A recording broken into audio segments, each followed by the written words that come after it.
성경에 등장하는 인물 가운데 어쩌면 가장 드라마틱한 인생을 산 사람을 꼽으라고 한다면 요셉을 생각해 볼 수가 있을 겁니다. 요셉은 정말 인생의 밑바닥까지 갔었죠. 어느 날 갑자기 노예로 팔려서 노예 생활을 해야만 했었던 사람이 요셉이었습니다. 그리고 잘 나가는 것 같았지만 억울하게 누명을 쓰고 감옥에 들어가야 했었던 사람이 요셉이었던 것이죠. 자신의 인생 가운데 억울한 일들이 자꾸만 생기는 겁니다. 요셉이 무엇인가 잘못해서가 아니고, 물론 잘못을 따져본다고 한다면야 잘못이 왜 없겠습니까? 자신의 잘못이 어느 정도 있겠죠. 하지만 귀책 사유가 자신에게 많이 있는 게 아니고 대부분의 다른 사람들의 시기와 질투, 다른 사람들의 모함과 그런 누명에 의해서 이렇게 억울하게 이런 노예의 삶으로 혹은 감옥에 들어가게 되는 정말 비참한 인생을 살아야만 했었던 사람이 요셉이라고 할 수가 있겠습니다. 그런데 이 요셉의 삶이 그것이 전부가 아니었습니다. 오늘 우리는 요셉을 애굽의 총리로 만드는 이야기를 살펴보게 되었습니다. 하루아침에 요셉이 애굽의 총리로 발탁되게 된 것이죠. 인생이 역전하게 된 것입니다. 오늘 읽은 본문의 말씀을 보면 애굽 왕과 그리고 그 바로의 신하들이 이 요셉이 하는 이야기를 너무나도 좋게 받아들였고, 그래서 바로 왕은 이 요셉을 다른 사람이 적임자가 아니라 바로 내가 적임자다, 이 큰 일을 대비해야 되고 이 큰 일을 준비해야 되는 일에 다른 사람을 쓸 이유가 없고 바로 요셉이 이 일을 해야 된다고 하면서 정말 저 감옥 속에 있었던 죄수를 끌어올려서 가장 낮은 곳에서 애굽의 총리로 삼아 전 세계 강대국의 이 애굽 나라의 총리로 삼았다고 하는 이야기, 이 이야기를 읽을 때면 언제나 참 통쾌하기도 하고 너무나도 재미있는 이야기가 아닐까 싶습니다. 그런데 이 모습을 우리가 보면서 우리가 어떤 결론을 내릴 수가 있겠습니까? 요셉이 애굽 나라의 총리로 올라가게 되는 이 장면을 보면서 어떻게 이 저 가나안 땅에서 살고 있던 이 히브리 소년이 어떻게 저 애굽 나라 강대국의 총리가 될 수 있었을까? 저 가나안 땅에서 가족 속에서 살고 있었던 그 작은 한 소년이 어떻게 해서 이 거대한 나라 애굽의 총리가 될 수 있었는가라고 하는 것을 생각해 본다고 한다면, 요셉이 그동안 겪었던 그 모든 고난과 아픔, 억울함, 그것이 반드시 필요했었다고 하는 것을 알 수가 있습니다. 어떻게 저 가나안에 있던 요셉이 애굽으로 올 수가 있었어요? 형들의 시기와 질투로 인해서 노예로 팔아버렸기 때문에 애굽 땅까지 온 겁니다. 어떻게 그 요셉이 노예 생활을 하다가 그 애굽의 관리들을 만날 수 있게 됐어요? 누명을 쓰고 감옥에 들어갔기 때문에 그 사람들을 만나게 된 거예요. 그런 누명을 쓰지 않았더라고 한다면 요셉은 그냥 보디발 집안의 유능한 노예로서 평생 살다가 죽었을 겁니다. 평생 노예의 삶을 살다가 마쳤을 그 요셉이 어떻게 애굽의 총리가 될 수 있었는가? 누명을 써서 감옥에 들어갔고, 감옥에서 애굽 왕 바로 왕의 그 관리들을 만나게 된 것이고, 거기서 꿈을 해석해 주고, 또 그 바로 왕의 신하들이 또한 여러 가지 일로 인해서 감옥에 들어온 그 모든 일들이 다 맞아 떨어지게 되어서 결국에 요셉은 이런 높은 총리의 자리에까지 올라가게 된 것을 살펴보게 되는 것이죠. 어쩌면 이 모든 것들이 다 하나님의 섭리와 계획 가운데 있었던 것이고, 하나님께서 가나안 땅에 살던 이 요셉에게 꿈을 통해서 하나님께서 앞으로 이 요셉을 어떤 사람으로 만들어 줄 것인지에 대해서 보여주셨는데, 그 일을 이루어 나가시는 하나님의 섭리와 계획을 보면서 참 하나님의 계획과 섭리가 오묘하고 놀랍다 하는 것을 인정하지 않을래야 인정하지 않을 수 없을 줄로 믿습니다. 우리가 이런 이야기를 살펴보면서 요셉이 이 노예 생활을 할 때, 혹은 감옥 속에 들어갔을 때 요셉의 마음 가운데 야, 난 앞으로 총리가 될 거야 라고 견뎠을까요? 나는 지금 노예 생활을 하고 있지만 언젠가는 내가 총리가 되겠지. 내가 지금 감옥에 갇혔지만 언젠가는 내가 총리가 될 거야 라고 하는 그런 생각을 조금이라도 했었을까요? 아니요. 그 당시에는 아무것도 눈앞에 보이지 않아요. 그 당시에는 노예 생활하는 그것만이 보이는 것이고, 그 당시에는 억울하게 자기가 누명을 써서 감옥에 들어간 것만 보이고, 도무지 내 인생 가운데 왜 이러한 일이 일어나고 있는지에 대해서 아무런 이해를 할 수 없는 그런 삶의 모순, 고통, 아픔들이 계속해서 발생할 수밖에 없었던 것이죠.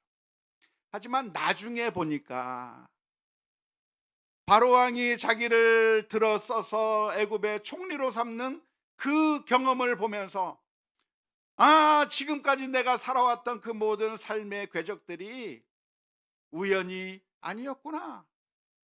형들이 나를 노예로 팔아버린 것이 그게 우연이 아니라, 내가 감옥 속에 들어간 것이 우연이 아니라 하나님의 섭리와 계획 가운데 나를 이렇게 총리로 만들기 위해서 하나님께서 이 모든 것들을 사용하고 계셨구나라고 하는 것을 깨닫게 되었을 줄로 믿습니다. 마치 도자기를 만들기 위해서는 그 예술가가 그 도자기를 만들어 놓고 불 속에 집어넣어서 단련을 시키고 온갖 재련을 한 다음에 그래서 멋진 도자기가 나오는 것처럼, 금과 은을 잘 재련해서 그래서 좋은 보석을 만들기 위해서는 불 속에 집어넣고 그래서 녹이고 재련하고 그 모든 고통의 과정을 거친 다음에 멋진 보석이 탄생하게 되는 것처럼, 요셉이라고 하는 보석을 만들어내기 위해서 하나님께서는 고난을 이용하시고 여러 가지 시련을 통해서 요셉을 만들어 갔다고 하는 사실을 오늘 우리가 기억해야 될 줄로 믿습니다. 우리 성도들은 늘 살아가면서 요셉의 이야기를 묵상하면서 어떤 결론을 내려야 할까요? 그것은 지금 내가 겪고 있는 이 일들이 그냥 내가 이해하지 못한다고 할지라도 우리의 삶이 그냥 우연 가운데 흘러가는 것이 아니라 하나님께서 다스리시고 통치하시는 가운데 하나님의 섭리와 계획이 있고 하나님의 놀라운 목적이 있다고 하는 사실을 반드시 기억하는 우리 모두가 되어야 될 줄로 믿습니다. 우리가 무슨 일을 겪게 된다고 한다면 낭망하기가 쉽습니다. 우리가 원하고 바라는 것이 있는데 그 원하고 바랐던 것이 이루어지지 않을 때가 있어요. 좋지 못한 일들이 우리들 삶 가운데 일어날 때가 있는 것이죠. 우리가 기도하고 하나님 앞에 메어 달렸는데 하나님께서 응답하지 않으실 때가 있어요. 병 낫기를 위해서 기도했는데 병이 낫지 않는 것 같아요. 문제가 없어지고 문제가 해결되기를 위해서 기도했는데 문제가 그대로 있는 것 같아요. 합격했으면 좋겠고 승진했으면 좋겠는데 거기서 실패하는 그런 쓰디쓴 경험을 우리가 하게 될 때가 있습니다. 그럴 때 우리들의 마음 가운데 너무나도 힘들고 괴롭고 그래서 낭망하기가 쉬운데, 우리 크리스천들이라고 한다고 하면 이런 상황 가운데 우리가 낭망할 것이 아니라 하나님께서 이 일을 통해서 과연 어떠한 일들을 이루어 나가실까를 기대하며 하나님을 전적으로 신뢰하는 우리 모두가 다 되어야 될 줄로 믿습니다. 우리 성도들은 낭망할 것이 아닌데요. 기도해도 소용없구나. 기도해도 응답이 안 되는구나. 하나님은 왜 내 기도 안 들어주셔요? 기도가 아무런 소용이 없는가 보다라고 낭망할 게 아니라, 하나님이 안 계신 것이 아닌가 의심할 것이 아니라, 하나님이 계신다고 해도 나는 하나님께서 별로 관심 가져주지 않는구나, 그렇게 생각할 것이 아니라, 하나님께서 나를 앞으로 어떤 길로 인도해 주실지 기억하면서 기대하면서 실망할 것이 아니라 주님께 소망을 두어야 될 줄로 믿습니다.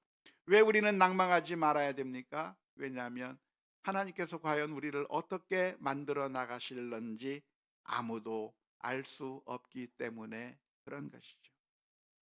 저도 옛날에 대학 다닐 때였어요. 대학 다닐 때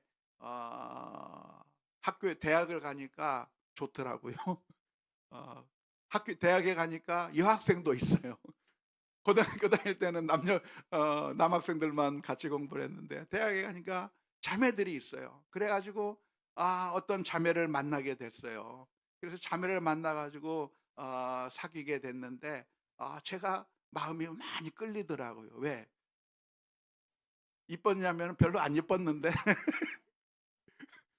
여자를 안 보다가 여자를 보니까 막 마음이 끌렸어요. 그래서 막 좋아 가지고 이 자매랑 좀 잘 사귀어 볼까 하고 대시를 했는데 저를 거절하고 말았어요. 멋이 하나도 없는 저를 그냥 발로 차버린 거죠.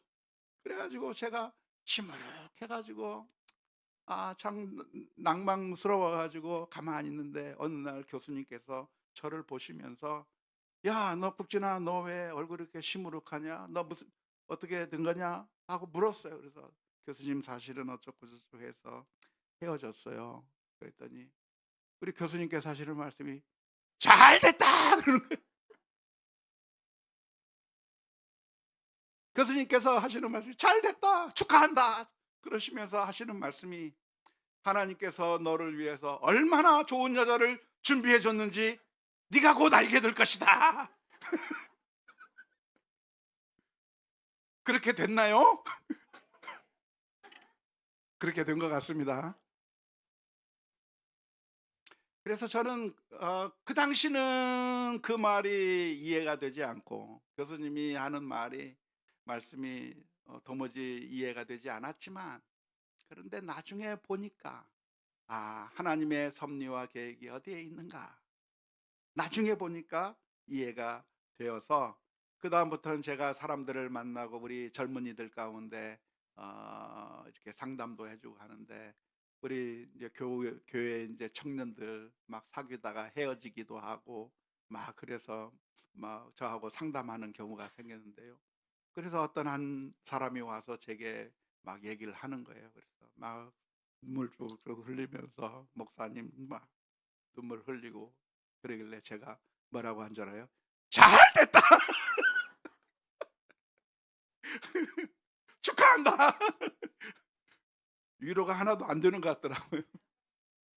하지만 우리가 기억해야 될 것이 있다고 한다면, 우리가 지금 겪고 있는 어려움과 아픔이 지금에는 너무나도 커 보이고, 마치 요셉이 노예로 팔려간 것과 같이 아무런 소망이 없어 보이고, 그리고 정말 열심히 충성을 다했지만 오히려 누명을 쓰고 억울하게 감옥에 갇히는 더 절망적인 상황에 들어갈 때 앞이 깜깜해 보이는 그런 일들이 있었지만, 사실은 그 모든 것들이 하나님의 섭리와 계획 가운데 요셉을 단련시켜서 총리로 만드시고 온 세상 사람들을 구원하시기 위한 하나님의 계획 가운데 모든 일들이 하나씩 하나씩 진행되었다고 하는 그 사실을 기억하면서, 오늘 저와 여러분들이 늘 기억해야 될 것이 있다고 한다면, 지금 내 눈앞에서 일어나는 것들을 바라보고 낭망할 게 아니라, 하나님을 신뢰하며, 하나님이 누구십니까? 우리를 사랑하시는 우리의 아버지와 같은 분이라고 하는 사실을 기억하면서 소망을 주님께 두어야 될 줄로 믿습니다. 물론 모든 사람들이 그런 소망을 가질 수 있는 것은 아니에요. 누구에게 그런 소망이 있을까요? 그것은 하나님을 아버지로 모시는 사람들에게 그런 소망이 있는 겁니다.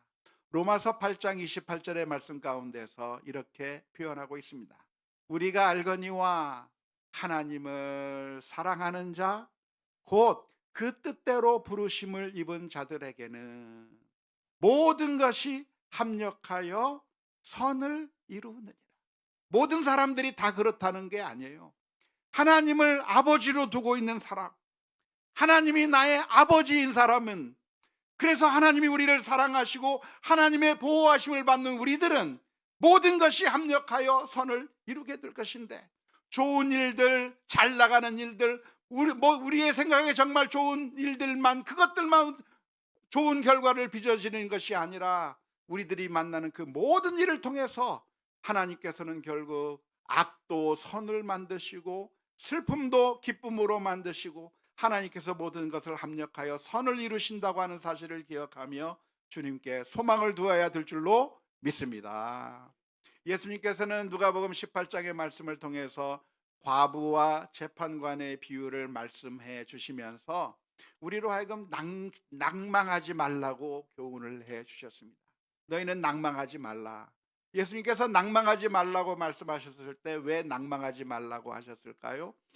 과부처럼 끈질기게 그렇게 울부짖으면, 그러면 결국 내가 원하는 것을 언젠가는 반드시 이루어낼 수 있기 때문에 낭망하지 말라고 하는 그런 의미의 말씀일까요? 종종 그렇게 오해하시는데 그렇지 않습니다.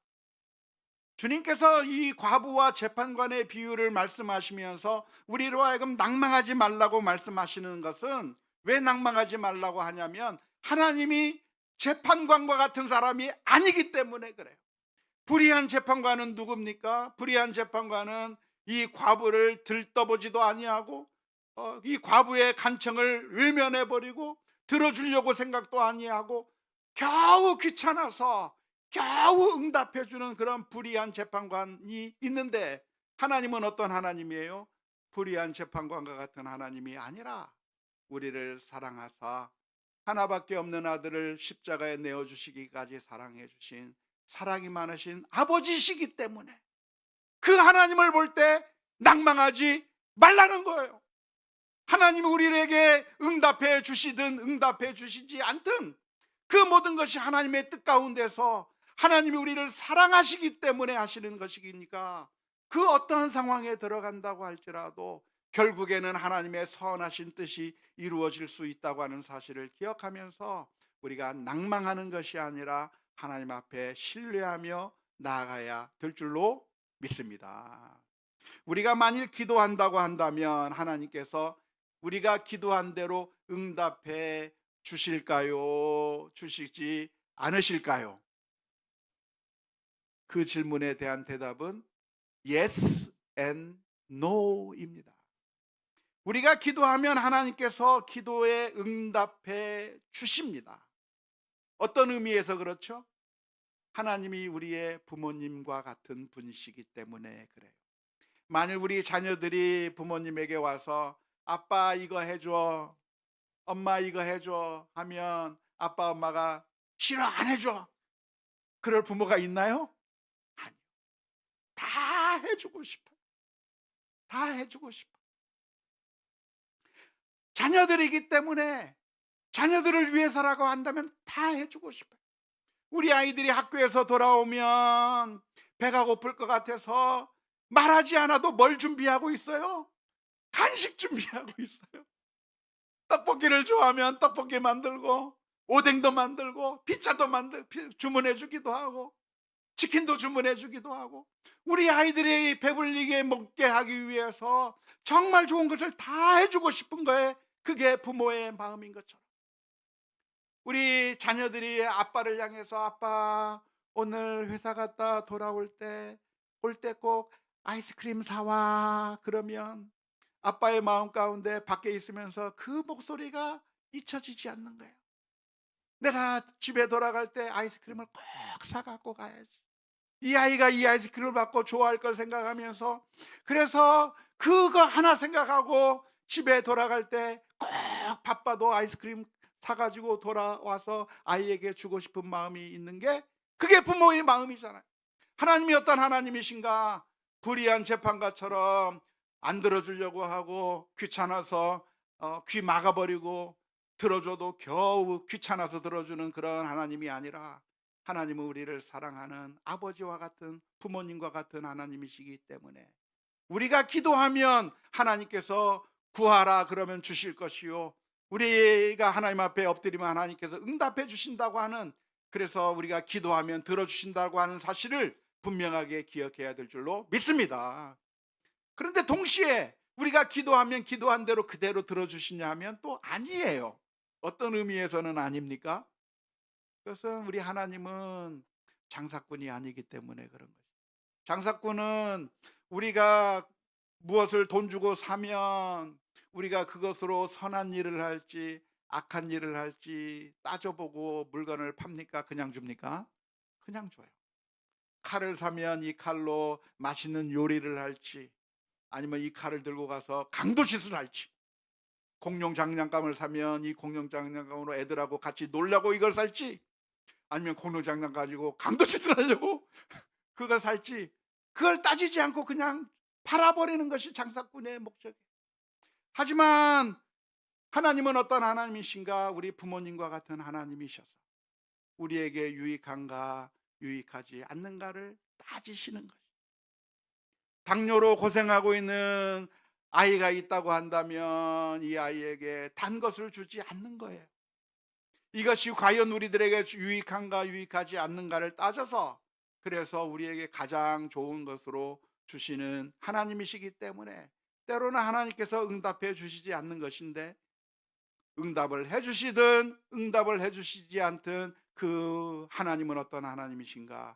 우리를 사랑하시는 하나님이라고 하는 사실을 믿고 신뢰해야 될 줄로 믿습니다. 한 번은 바울 사도가 하나님 앞에 기도했습니다. 하나님, 내게 있는 병을 고쳐 주옵소서. 바울 사도에게는 아주 심각한 그런 고질병이 있었다고 했는데요. 그 고질병이 무엇인지에 대해서는 잘 몰라요. 학자들마다 아마도 안질병이 있었나 보다 그렇게 추측하는 학자도 있고, 어떤 사람은 통풍에 걸렸나 보다 생각하는 학자도 있고, 어떤 학자는 우울증 증세가 있었나, 여러 가지 뭐든지 갖다 대면 됩니다. 왜냐하면 성경에 구체적으로 나와 있는 것은 없으니까. 근데 아무튼 그런 여러 가지 질병, 무슨 질병인지는 모르지만 아주 심각한 질병이 있었는데 그것이 너무나도 힘들어서 하나님 앞에 기도했지만 하나님께서 고쳐주지 않았어요.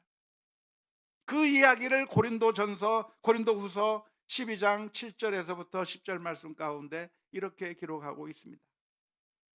여러 계시를 받은 것이 지극히 크므로 너무 자만하지 않게 하시려고 내 육체의 가시 곧 사탄의 사자를 주셨으니 이는 나를 쳐서 너무 자만하지 않게 하려 하심이라.